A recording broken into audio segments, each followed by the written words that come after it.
let's make some soap.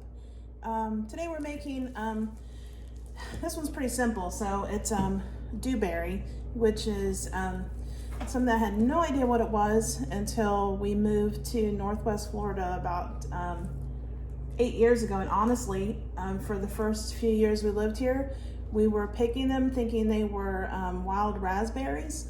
But doing a little research, we found out they're actually called a dewberry. They grow in mostly like on the side of the road in undisturbed pasture land, and they don't grow, they're not climbing, they spread, and they're very thorny. If you come across them and you're trying to pick, you get chewed up when you're picking dewberries. But we lived in a little town up north of where we're living now a few years ago, and the fields around there were filled with dewberries. So that's when I actually discovered what they were actually called. We've been picking them for years, but this place, this property that we were living on was actually 32 acres, and it was covered in dewberries. So we used to go out and we would, we had blueberries and dewberries on this property, and we did a lot of making jam with the dewberries, and they're really good. They're kind of small and you need quite a lot of them, but they're so good the goats love them too. So we don't have that many where we're at now, but it has a lot of pleasant memories associated with picking dewberries with the kids when they were little, especially my youngest, who always does everything with me.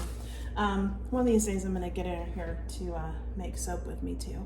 Okay, so we have our oils, which is a mixture of sustainable organic palm oil with organic coconut oil, organic olive oil, organic cocoa butter this time, or actually I'm sorry, organic shea butter, and castor oil. Plus we also have our lye solution with our goat's milk. That's already in the oils are about 85 degrees, the lye and goat milk is right about the same thing. So we're going to pour it through our strainer just to catch any undissolved lye that might be in here, and any of the fat that seems to not like to get because we do freeze it straight from when I'm milking. I'll take the milk right from being milked, literally within a few minutes of me finishing it, I will take it and filter it into an ice bath, and then I take it as soon as it's cooled down to it's under 40 degrees, around 40 degrees, 42. Then I will pour it into ice cube trays and we freeze it, and that's how we freeze our goat's milk. And a lot of the times the cream will actually separate during the freezing process and get on the top. So that's a lot of the fat. All the fat is in the cream. You know, goat's milk is naturally homogenized. It will separate if you leave it long enough. If we ever want to make butter, which we have a lot, it's like amazing butter, we just let we put all of our milk that we're going to drink into big half-gallon containers, and we let them sit for a few days, and before we drink them we'll skim off the cream, and I keep a jar in the freezer that we put the cream in, and then when we have a full quart we will take it out and make butter with it. With a little pink Himalayan sea salt. Goat's milk is so creamy and it's so white. It's makes amazing butter.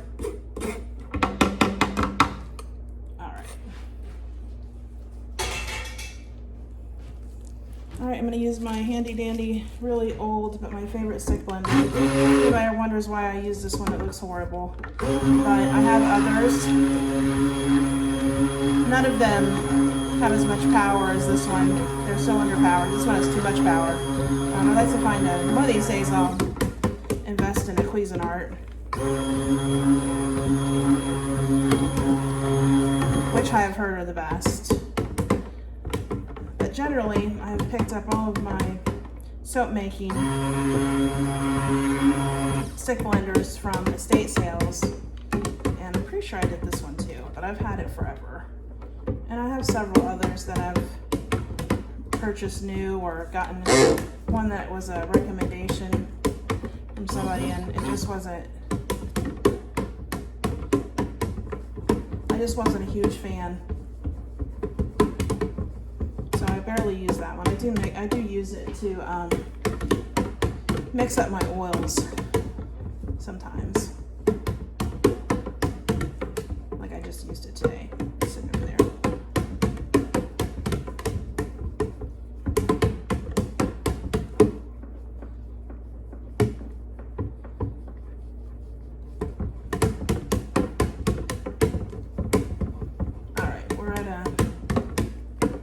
Nice light trace there. So I'm gonna come back and use this again in a minute, but wipe it off for now so I don't make a huge mess, as I am apt to do. All right, so what I'm gonna do with this one, I'm going to pour off 2 containers for our colors, which we're using just a green mica from Crafter's Choice and purple Galaxy mica, also from Crafter's Choice.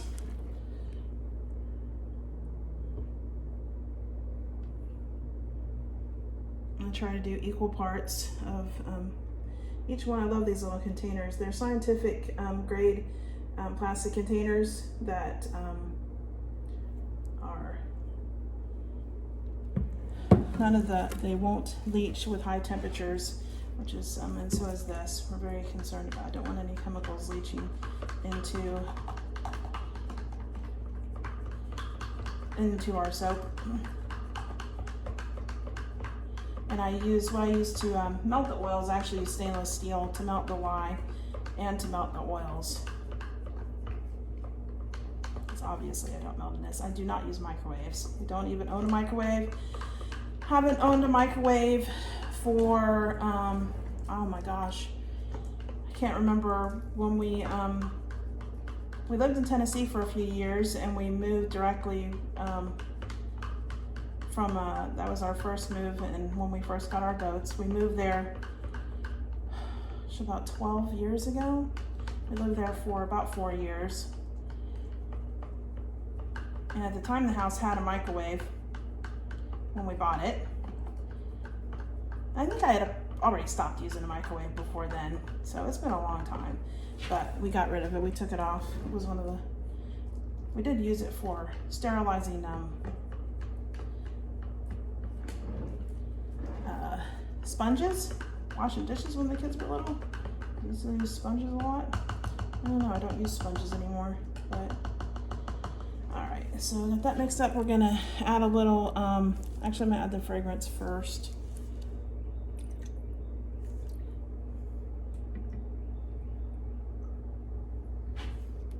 And then I'm gonna add some titanium dioxide to this one.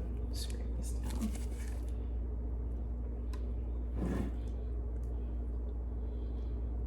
And generally I've always made soap in my stainless, but the sound is very noisy. So I found these on Amazon. After doing some research into containers that wouldn't leach chemicals, that were BPA free and all that. And these were the best ones I could find. And they're also obviously food grade. All right.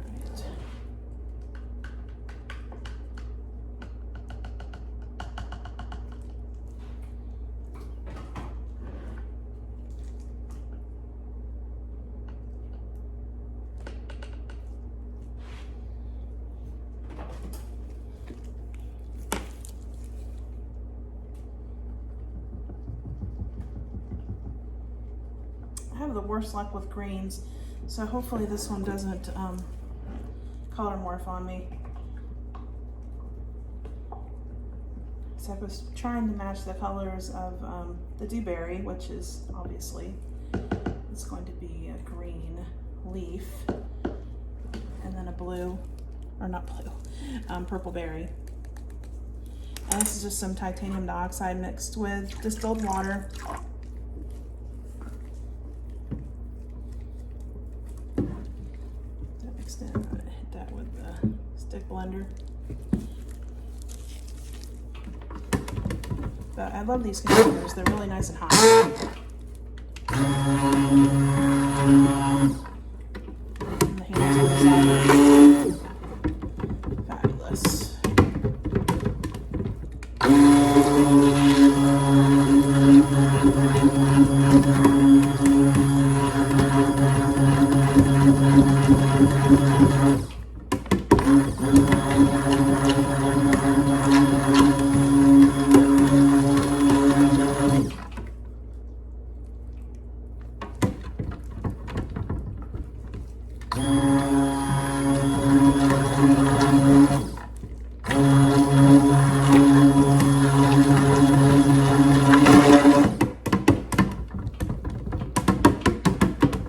Oh, it smells so good. I love berries. I love all the berry fragrances.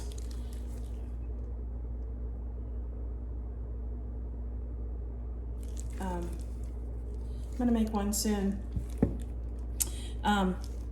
That was one of my favorite fragrances, and then it went out of discontinued. It was one of the first soaps I ever made, and then it discontinued. I think I found a fragrance that has the same name. It smells similar. I haven't soaped with it yet, so we'll see if it's the same, if it's a good duplicate of the one that I used to make.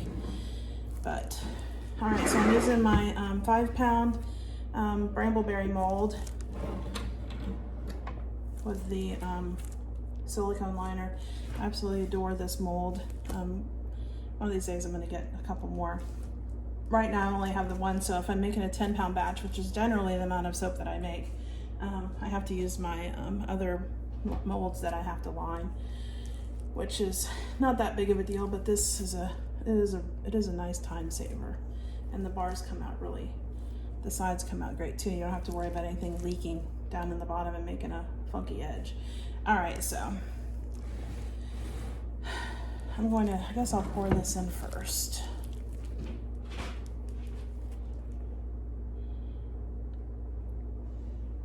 And then we'll do a drop swirl.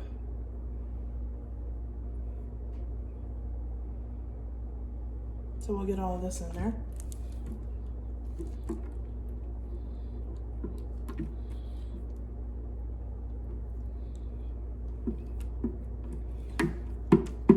Should add a little bit more. I wanted it to be a little wider than this, but I should add a little bit more titanium dioxide, but I'm always my worst critic.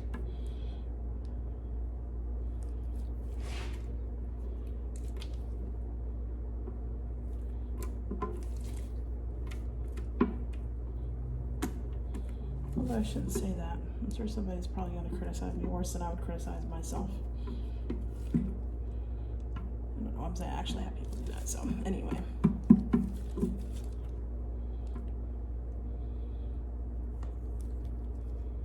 All right, I'll put that off.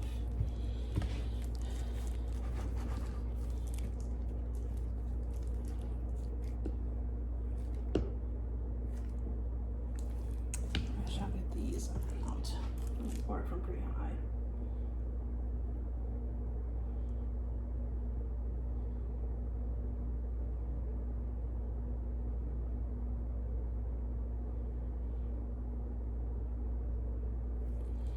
So, oops. There you go, making a mess.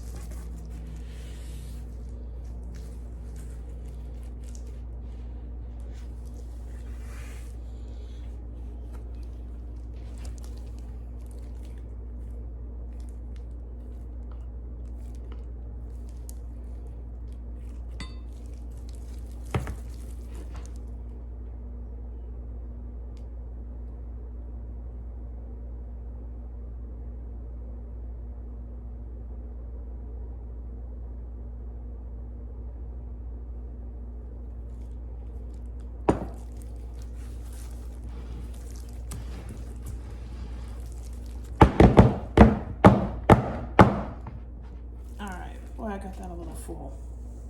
I keep forgetting this. I make the same amount, but this mold actually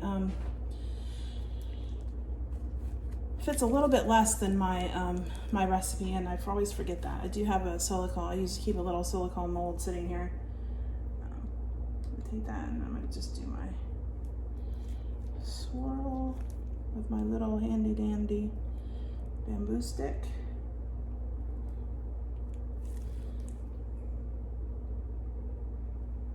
Guess I really didn't need to save any for the top. I'll just go with that.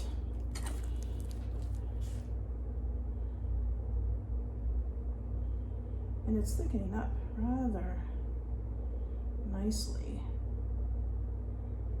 It's kind of unusual for a fruity fragrance. And I was hoping pretty cool, and this one started it up pretty good. If you want to do some texturing anyway, this would be a good one for that. And I think I forgot to say, it's actually, the fragrance is called Dewberry.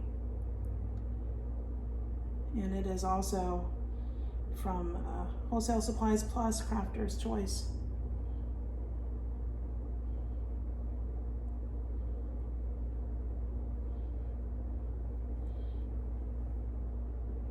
And I generally don't do spoons, but with this mold, and that was primarily because of the labels that we used fit on my other molds fit a little differently than these do. So these are taller and skinnier, so I have to use a different label with these.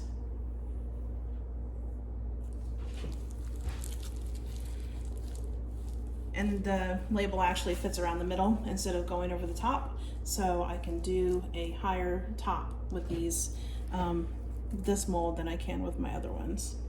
All right, so I have some bio glitter from Nurture Soap. This one is my favorite, Shamrock Green or Shamrock Gold. It's a bio glitter from Nurture Soap.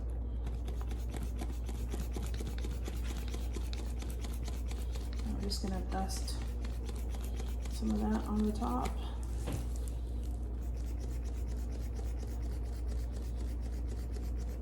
And I just got these little, I've always wanted them because I always make such a mess. I feel like I'm wasting so much of the glitter. So I got these so I wouldn't waste so much. And it helps it not to go everywhere. So I'm not getting it glitter everywhere. Try to get it mostly on the purple if I can, although it's hard to gauge exactly where it's going.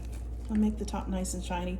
And then I also have some purple bio glitter. This is Mardi Gras bio glitter, also from Nurture Soap. Oh, definitely see this one better. Put this one mostly on the green side.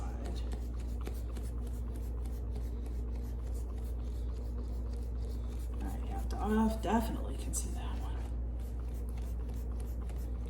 It's kind of like airbrushing. It looks so cool. Alrighty then. That is Dewberry, all done. And we will be back in about 24 to 48 hours with the humidity. Sometimes I have to wait longer than that, so maybe 36 hours. We'll see. And we'll be back and we'll cut it and see what it looks like on the inside. Okay, let's see what the Dewberry looks like on the inside.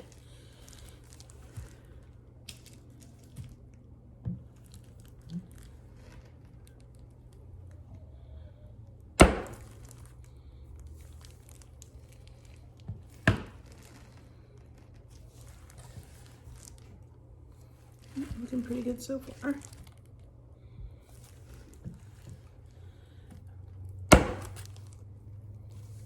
Oh, wow. That looks so cool. Ooh, look, it kind of looks like a little heart. Cool swirl. Yeah, I'm digging that one.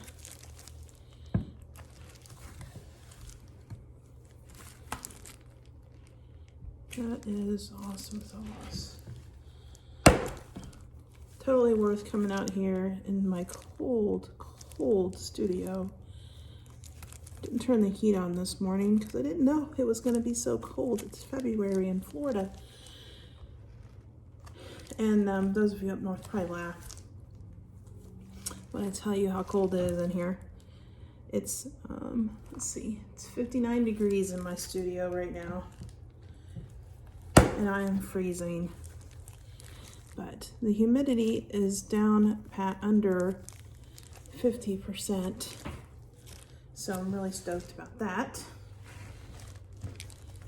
Because it had been so humid in here. I was afraid I was going to come in this morning and it was going to be, as it has been for the last several days, and be like 70% humidity in my studio. And I wouldn't be able to unmold this soap. Because the molds kind of get sticky. Oh, I love that swirl. It's really cool. It's not how I typically swirl. I usually do a in the pot swirl. I guess that would be kind of what that would be considered, swirling it in an old mold. But generally, if I do it in the pot swirl, I'm actually swirling in the pot and then pour it. Not a, more like a drop swirl, I guess. That's what I did. I don't know. I just make the soap. I really don't have a whole lot of time for figuring out different techniques and stuff, but I do like to try some when I have the chance. I have some pretty cool designs for my, I don't know what I'm going to call it. I guess music inspired or musician inspired soaps that I have planned. I've got some cool designs all figured out, but implementing them is going to be the hard part, because my brain doesn't always translate well into the soap. Because my rose garden soap that I just did looked a whole lot different on my design. Looks like we got some glycerin rivers in there. Even though it was so cold in here, I guess this really got hot, which I'm kind of glad, because that actually makes the green more vibrant and it'll stay green. So I'm okay with that. When we go through the gel phase, it helps the colors to stay bright.